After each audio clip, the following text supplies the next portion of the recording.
Hello everyone, welcome back to my channel. I'm filming this video right after my first month update, and it's probably gonna go up right after it when my first trimester is over, so I apologize if this look is the same and if the clouds keep moving in and out. But yeah, today I'm still feeling very awkward in front of the camera, so I apologize about that too, and my hair is still bothering me. But today I will talk about early pregnancy symptoms and signs, like kind of what clued me in that I was pregnant and kind of what I felt in the first couple of weeks that I was actually pregnant. So not week 1 and 2, but more like week 4 and 5. Alright, so I have like the list on my phone, so I'll be holding that, so if you see me looking down, it's because I'm looking that. Alright, so one of the first signs this time was, I think it was that I was a little bit more tired, but that wasn't like first trimester tired just yet. But because I'd been pregnant before, like before I had my miscarriage back in January, February, I kind of knew that when I get tired like this and I really need a nap, that's usually because I'm pregnant, because I don't feel like that ever otherwise.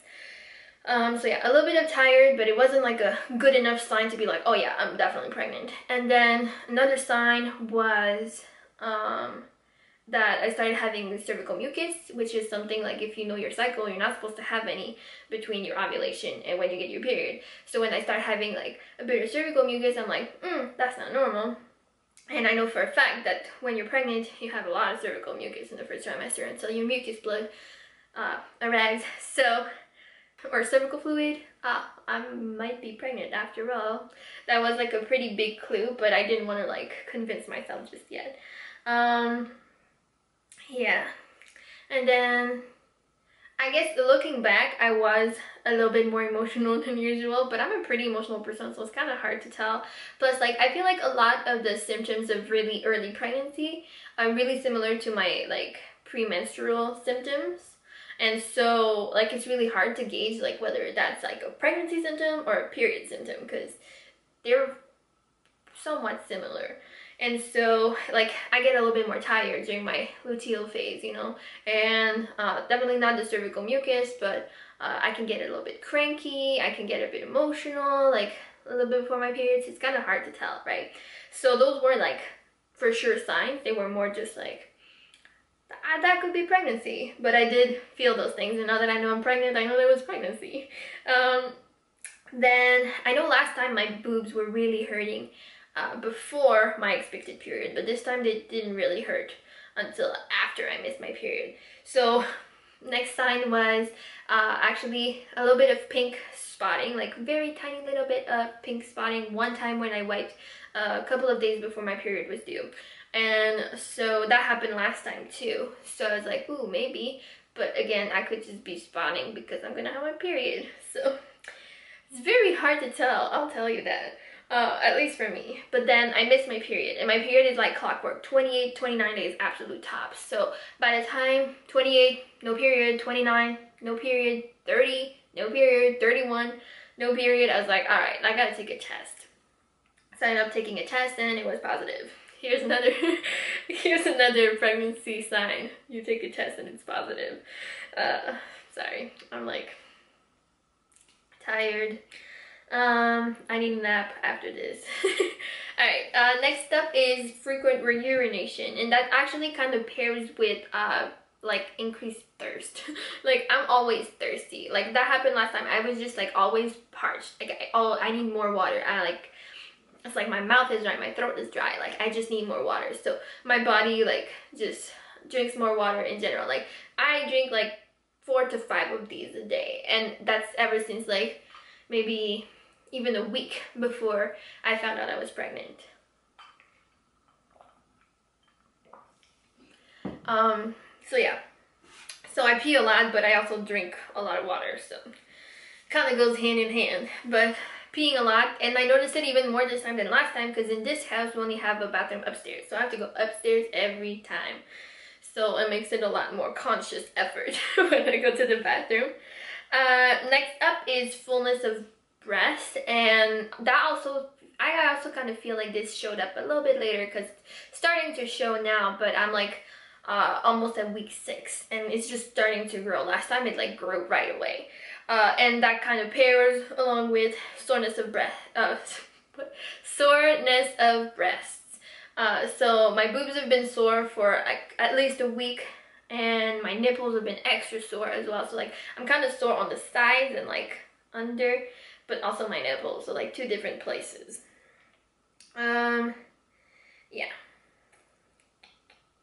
Another one is shortness of breath, and my mom was really surprised about that. I guess like she didn't read it anywhere, and so she thought that was not normal, something was wrong with me, but it's supposed to be normal. It's because like you are doubling almost in blood volume or something, and so your heart is pumping a little bit faster because it's trying to move more blood and more fluids, and so that creates a little bit of shortness of breath,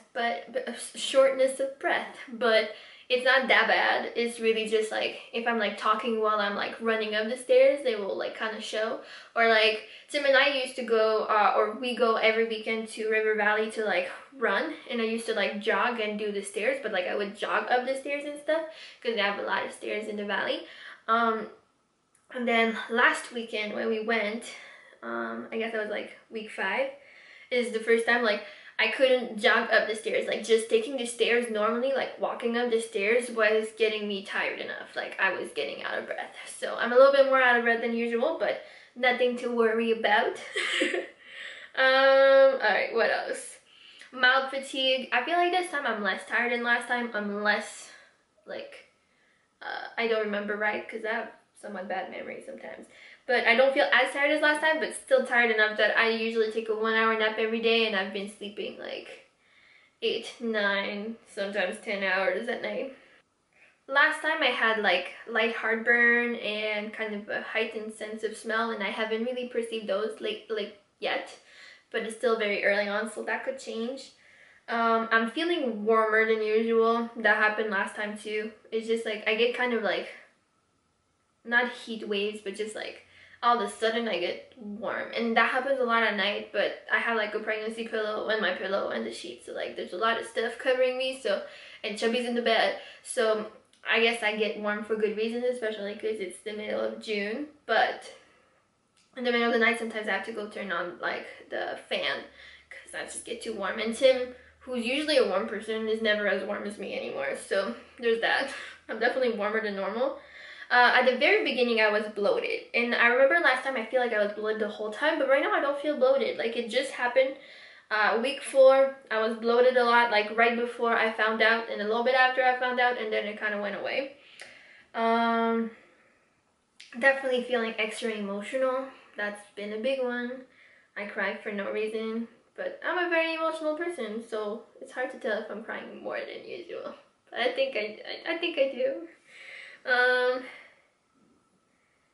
Yeah, and this time I actually am feeling some nauseas, and that kind of started actually like 3 days before we found out. I started like feeling a little bit nauseous. At the beginning it was very mild, but then during this last week it's gotten a little bit worse, but it's kind of intermittent, so it's not there the whole time. And it's weird because it's never there in the morning. You know, they say morning sickness, and so far I don't feel it when I wake up.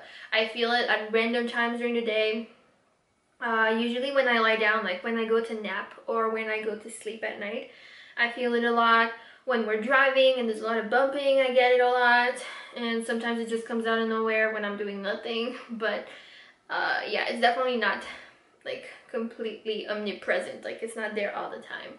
And yeah, that's pretty much all I've got so far. I'm still pretty early, like beginning 6 weeks tomorrow, so I'm assuming some symptoms will show up later and everything, but that's how it is so far. I haven't had any spotting yet, so knock on wood, I don't have any, because this is what's scaring me the most. Like after my miscarriage, like I just spotted for like 10 days until I actually miscarried, and so like the doctor said I was probably miscarrying the whole time. So to me, like if I have any spotting, and I'm kind of obsessive when I'm like wiping and everything to like look, because I'm actually so scared that I'm gonna start spotting. And obviously spotting does not mean you're gonna miscarry. Like a lot of women will spot for like a week, a few days, sometimes even like the entire first trimester and not have any miscarriage problems. but because that's the one sign I had before my miscarriage last time, it personally like stresses me out a lot. So far, no spotting, nothing, and I just wanted to stay that way. But yeah, knock on wood, no spotting. And so even if I spot it, doesn't mean I will have a miscarriage. It's just will stress me out a lot. So yeah. And in terms of mood, I've been pretty irritable, to be honest, impatient, anxious, and like I think it's kind of normal because like being pregnant after having a miscarriage, like it's harder to like be very excited. I've joined a Facebook group called Pregnancy After Loss Support, and that has helped a lot, like just seeing other women who are pregnant now after a miscarriage just like thriving in their pregnancy helps, having that kind of support. So yeah, I'll probably make a video like just on pregnancy after loss, because I don't know, I feel like it could help other people. But for now, I'll leave it to that. I hope you enjoyed the video. If you're pregnant, congratulations. If you think you might be pregnant and you're just looking for signs and clues, I hope this helped you a little bit. But yeah, good luck with your test. I love you all very much, and if you're new to my channel, welcome. If you're an old subscriber and you're sticking around for these things, I really appreciate it. I love you all very much, and I will see you with another video very soon. Bye!